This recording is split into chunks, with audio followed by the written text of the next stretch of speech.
বারবার ভুলে যাচ্ছেন, এটা ভুলে যাওয়া রোগ নয়, এটা হতে পারে ডিমেনশিয়া।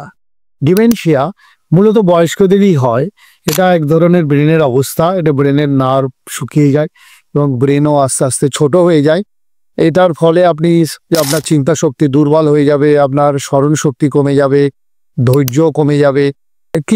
কিছু পুরনো জিনিসের হয়তো মনে থাকবে, কিছু থাকবে না। এইরকম দুপুরে খেয়েছেন কি খাননি, রাতেবেলা মনে করবে যে আমি তো দুপুরে খাইনি, এইরকম।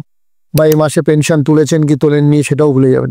এটাকেই এক ধরনের ডিমেনশিয়া বলে। আপনার যদি হোমিওপ্যাথি ওষুধ ঠিকঠাক নেন, আমার মনে হয় ডিমেনশিয়া ওষুধ রোগটি সেরে যাবে, ভুলে যাওয়া থেকে আপনি মুক্তি পাবেন। ওষুধের নাম 1 নম্বর হলো অ্যানাকার্ডিয়াম 200, রোজ সকালে 2 ফোঁটা খাবেন। লাইকোপোডিয়াম 200, এটিও রোজ সকালে 4 ফোঁটা করে খাবেন।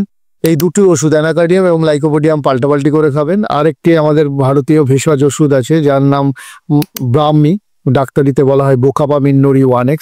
এটি দিনে 3 বার 2টি করে বড়ি খাবেন, দেখবেন আপনার ডিমেনশিয়া ঠিক হয়ে গেছে। পর্যাপ্ত পরিমাণে ঘুমাবেন, এক্সারসাইজ করবেন, হাঁটবেন, প্রাণায়াম করবেন, আর ব্রেনের এক্সারসাইজ অর্থাৎ আড্ডা মারবেন, স্মরণ শক্তি নিয়ে খেলবেন, ব্রেনের এক্সারসাইজ করবেন, তাহলে দেখবেন আপনার ডিমেনশিয়া ঠিক হয়ে গেছে, স্মরণ শক্তি আবার আগের মতো অল্প অল্প করে ফিরবে। নমস্কার, ভালো থাকবেন।